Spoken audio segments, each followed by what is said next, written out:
The Toyota Grand Highlander was revealed about a couple weeks ago, and the goal of this vehicle is essentially be a larger Toyota Highlander with the ability to move 7 to 8 people and their stuff comfortably with an expanded third row and cargo area. Think of this as Toyota's answer to the Chevy Traverse, and this will represent a Goldilocks in the Toyota lineup, as the Highlander was a tad too small and the Toyota was a little too big, with compromises made on the interior. Many car news sites and journalists have been trying to push that this vehicle is more than a bigger Highlander, but I kind of disagree. This is essentially a bigger Highlander with some exterior changes, interior changes, and a new Hybrid Max powertrain, but in the end is essentially a bigger Highlander, and that is not a bad thing. And that's what the Grand Highlander sets out to do. So let's dive deep into this vehicle. Exterior-wise, overall, the design here is pretty utilitarian. And from the front side, you can see some inspiration from other Toyota designs. And it looks to be a crossover between the RAV4 and 4Runner and also the Highlander. From the front, we have thinner looking headlights from the base Highlander, similar to that of the RAV4. We also have thin D-time running headlights and headlight modules within. The upper portion of the grille is segmented from the bottom in the same way a 4Runner's is. Like the current Highlander, the lower portion of the grille is massive, and we also see fog lights on the grille as well. From the side, you can clearly see where that extra length goes, as this vehicle looks a little bit longer than the previous model, but it's fairly simple with some plastic below and some simple styled wheels. These are about 20 inches, which I feel is pretty appropriate for this size of vehicle.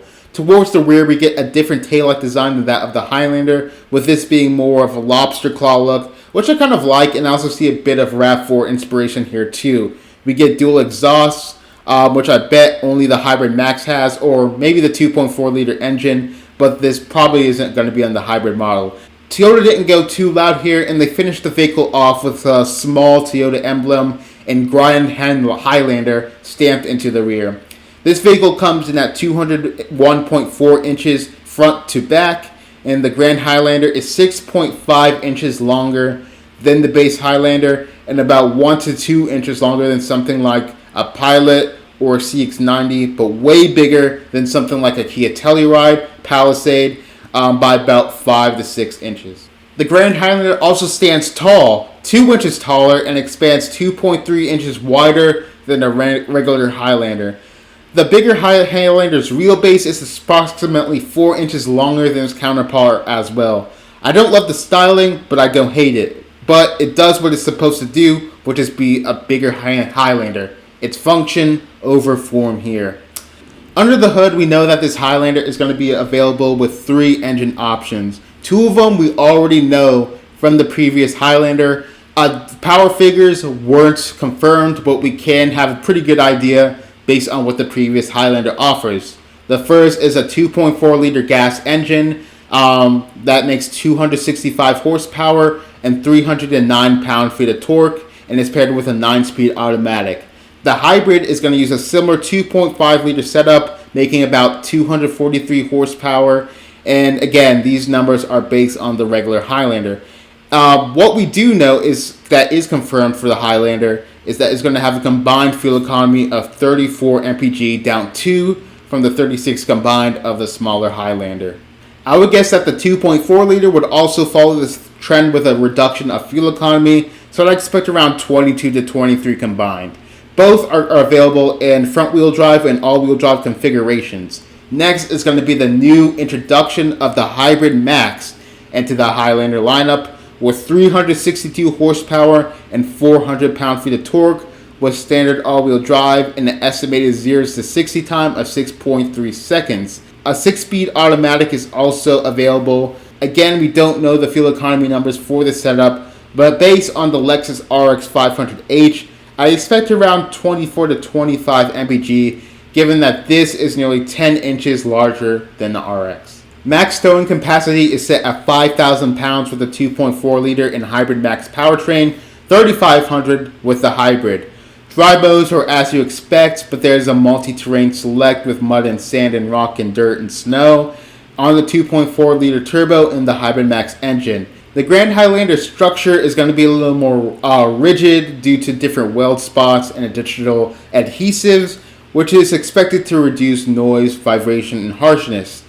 Structural changes are also made as well to the multi-leg setup on the bigger Highlander, and it was designed to maximize space in the third row and cargo area and also make the ride more comfortable. So maybe we might see some of these changes in also the base Highlander as well. From an interior standpoint, it's obviously based on the Highlander, but it looks revised and just a little slightly more premium than what the Highlander is offering. Up front is going to be a standard 12.3 inch Toyota infotainment display. You're going to get wireless Apple CarPlay and Android Auto standard. Along this is going to be the optional 12.3 inch digital gauge clusters as well. The dashboard looks pretty nice with what looks to be leather or leatherette stitching running throughout. There's also some more premium leather inserts on the center console as well as the cup holder and gear lever area. We see that the center console is also a floating style with some extra storage at the bottom. We see some inspiration from the Toyota Crown here with bronze accents along the dash, steering wheel, the gear lever, and on the top of the line models, the seats. The Hybrid Max model will also get exclusive ultra suede inserts with those bronze accents as well. But unlike the Crown, we have some nicer trim pieces which are optioned of a patterned piece or some faux wood on the door panels. The interior seems to be pretty user friendly here with a volume knob, physical controls for the HVAC and also drive modes. On the A-pillar we have our 11-speaker JBL sound system. Toyota definitely thought of the passengers you'll be transporting with this vehicle by including 7 USB-C ports and 13 cup holders. Up front, you'll also find a wireless charger for the driver. There's going to be 3 total USB-C ports in the front, including a dedicated passenger port. For the second row, passengers will get 2 USB Type-C ports located in the top of the second console, and the third row will have 2 USB-C ports in the outer edges as well.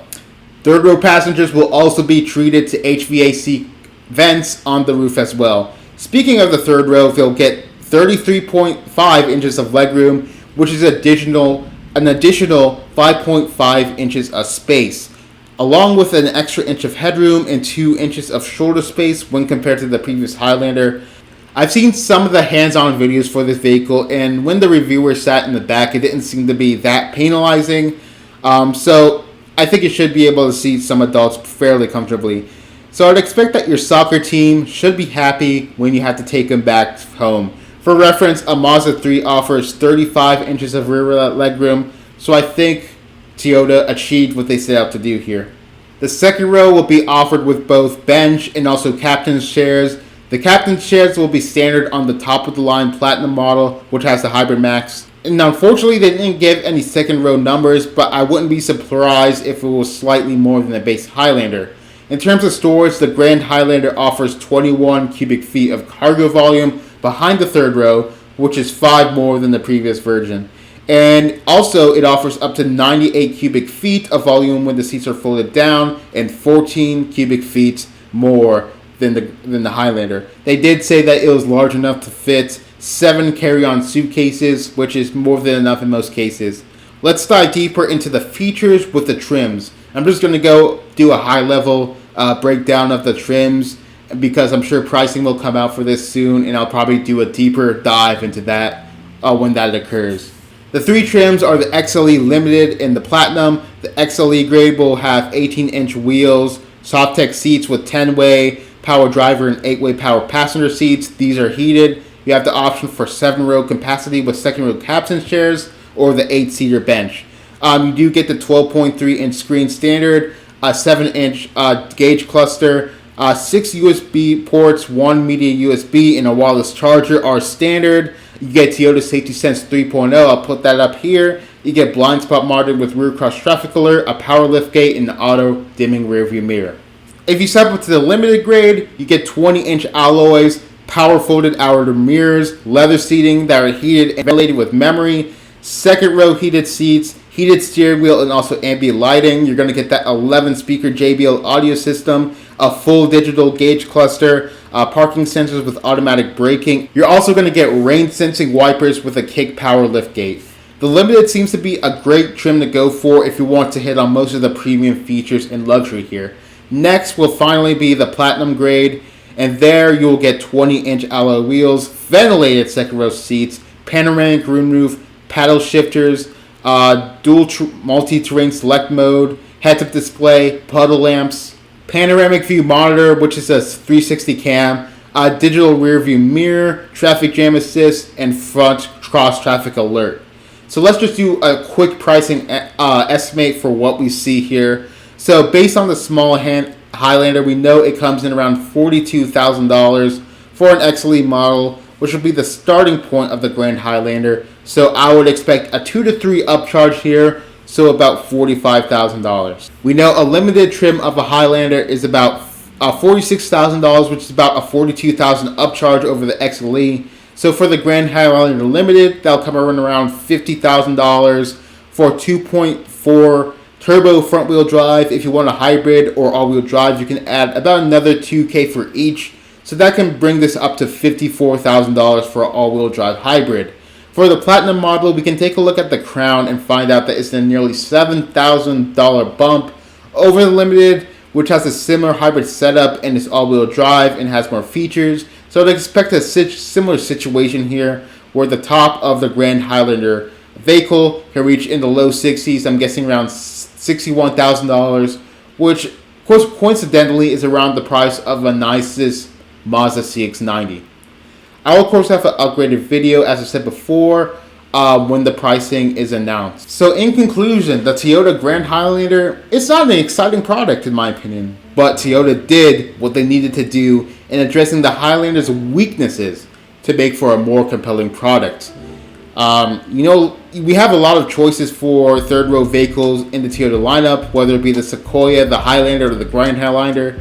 And for those who are interested in carrying people and their things, I think the Sienna and the Grand Highlander are probably your best bets, but I think the Grand Highlander is more premium and also better looking than the Sienna. And it also comes with the more powerful engine options, meaning the 2.4 liter and the Hybrid Max powertrain.